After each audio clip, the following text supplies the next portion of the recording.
Top nutrition tips for building muscle. Examine your problem areas.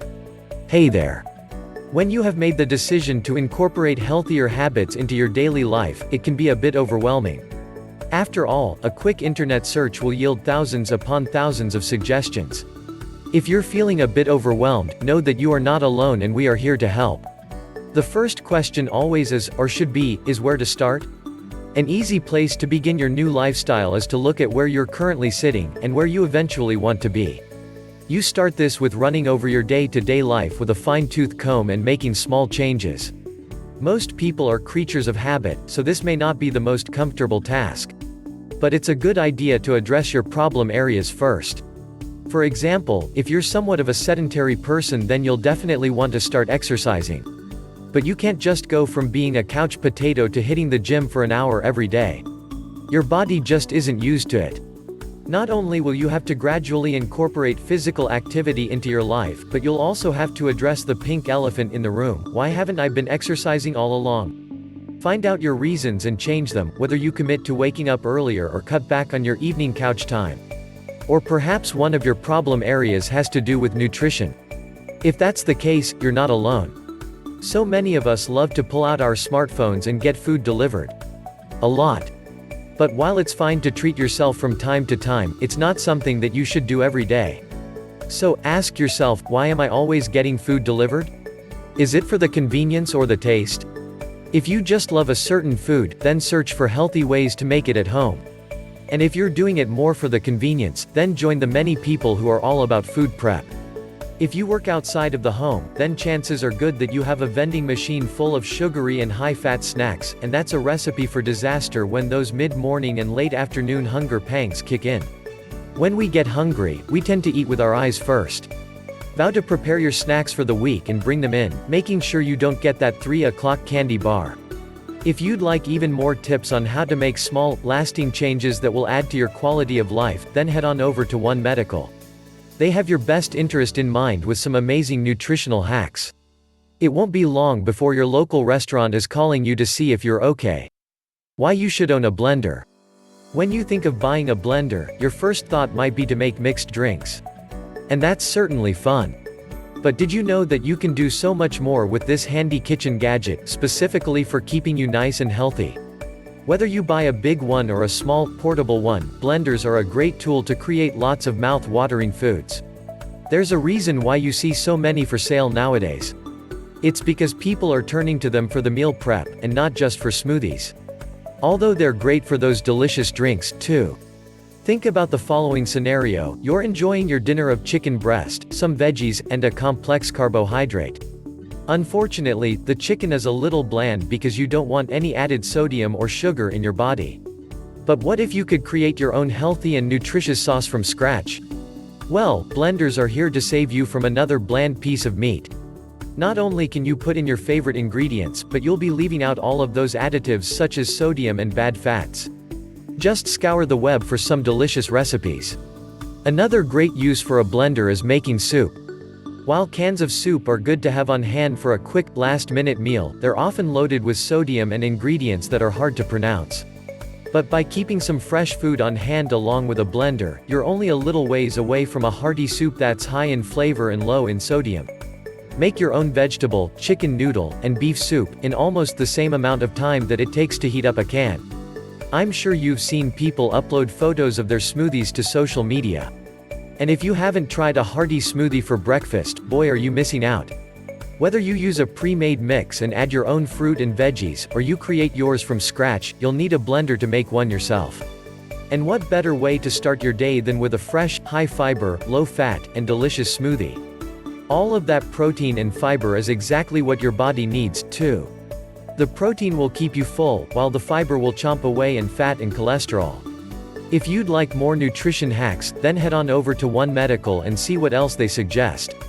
Their website is full of ideas that are sure to keep you on the right path to success. And make sure you purchase a blender for your kitchen. They even make handheld ones that you can mix and drink straight from the cup, too. https://www.onemedical.com/blog/eat-well/12-nutritional-hacks. That's it for today. In tomorrow's email, we'll talk about why you should never drink your calories from sugary drinks. Why you should avoid sugary drinks. While it's common knowledge that our bodies are made up of mostly water, and therefore we should continuously be drinking it, there are reasons as to why we should actually avoid sugary drinks altogether. So, if you're someone who is addicted to this sweet treat, keep on reading, because you may be shocked to find out just how bad that delicious drink is for you.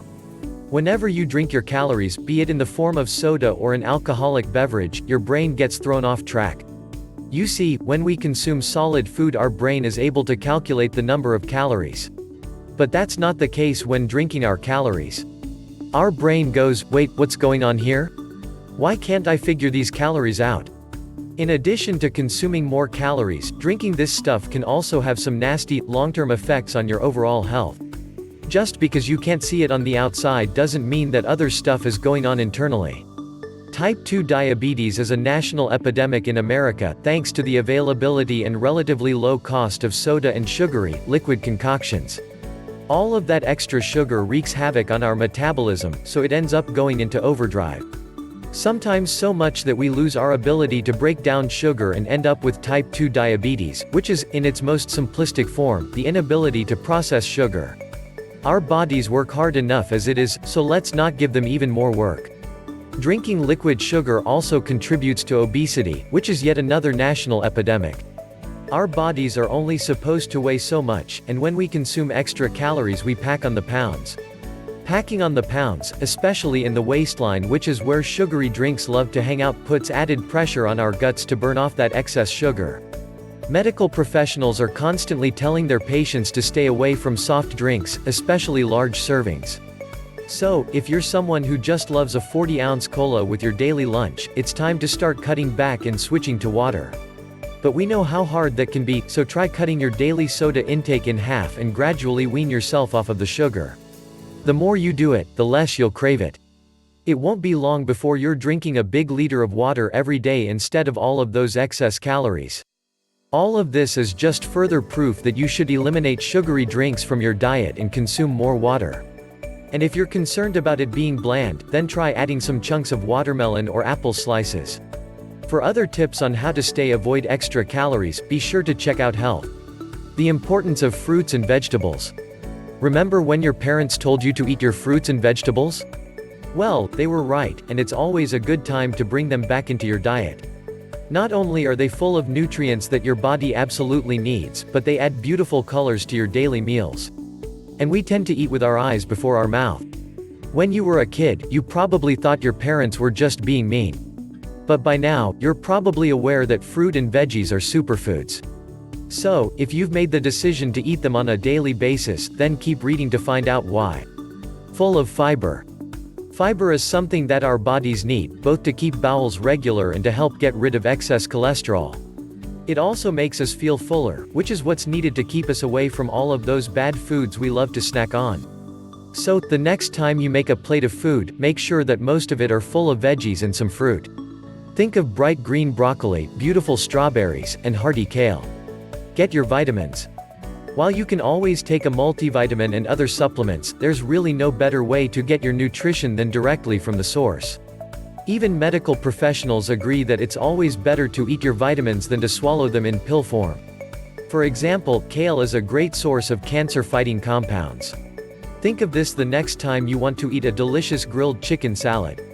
So, while supplements can be beneficial, try to only turn to them when needed, and consume vegetables on a regular basis.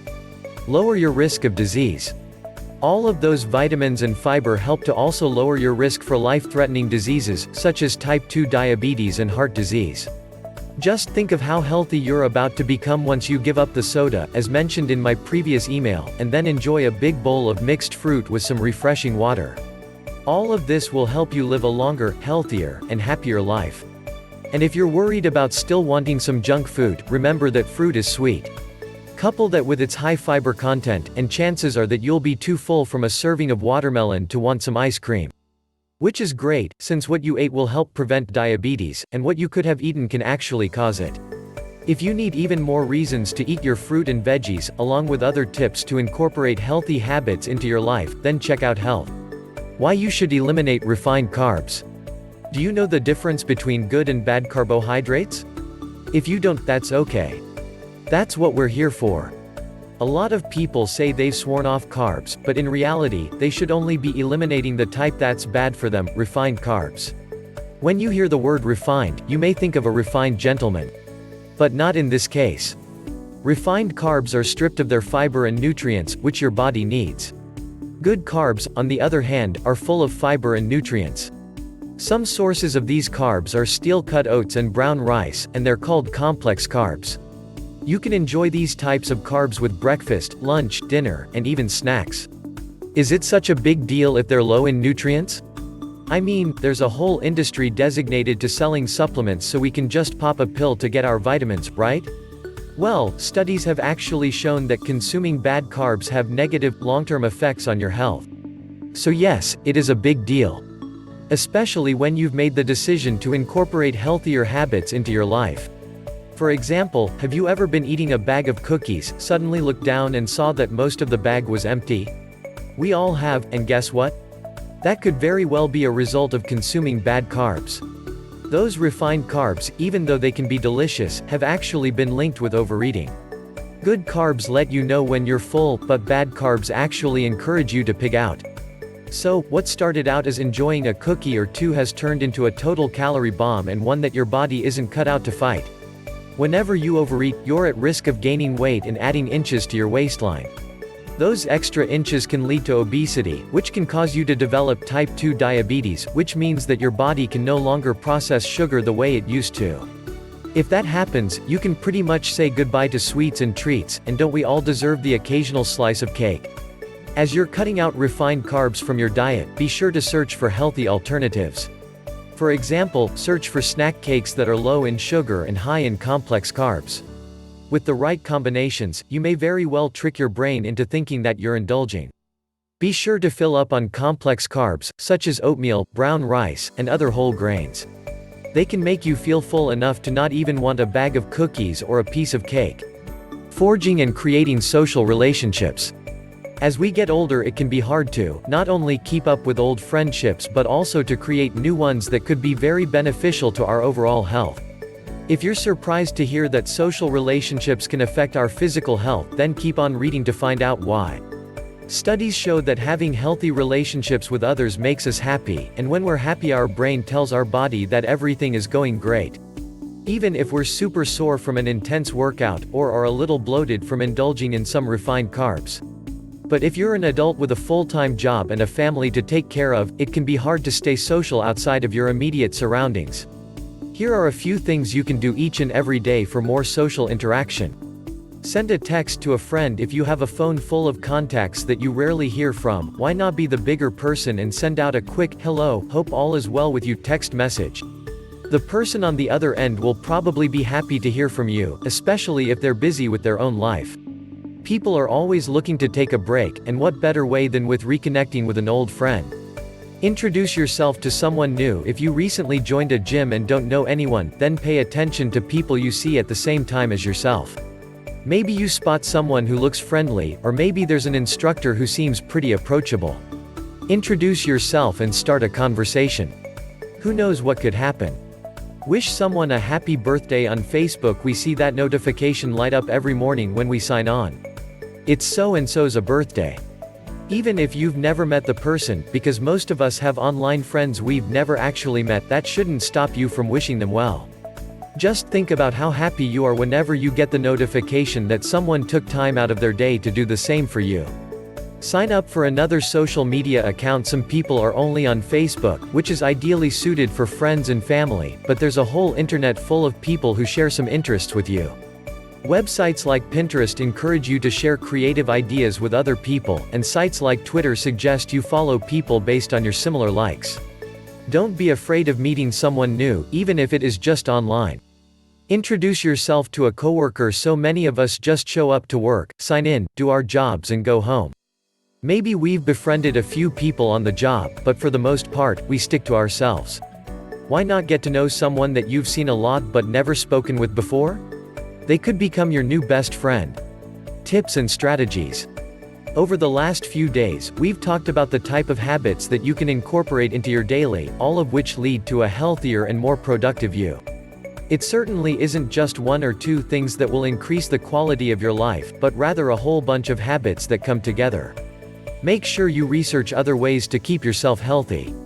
The internet is full of tips and tricks to living your best life, and that includes everything from delicious and nutritious recipes to networking with people who share your interests.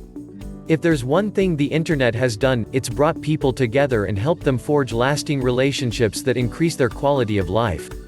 In today's final email, I'll leave you with some tips and advice to stick with these new changes. Above all else, however, remember to stay positive and never be too hard on yourself. Because you deserve to live your very best life and be happy. 1. Take it one day at a time. Mistakes are bound to happen.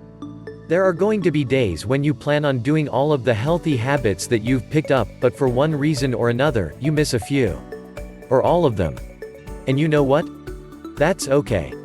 Because the sun will set and then it will rise, and you can do it tomorrow. Just keep putting one foot in front of the other.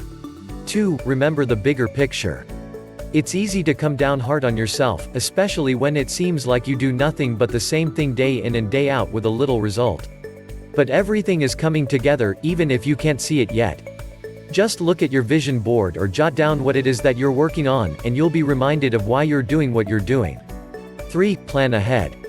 How many nights have you spent laying on the couch, scrolling through the television and thinking about everything that you have to do the following day? Take a little time to plan ahead. Prepare your lunch and snacks, set up the coffee maker for the morning, and lay out your clothes. Then watch as everything comes together so much easier in the morning, which gives you more time to either wake up or do a healthy habit. 4. Reward yourself. Sticking to a lifetime of healthy habits is no easy feat, so make sure that you reward yourself from time to time. Plan a movie night, go out with friends, or treat yourself to something that's a little indulgent. Whatever it is that keeps you motivated and on track towards your goals, make sure you do it. I hope this email series has helped you in some way, and I wish you the very best. All my best.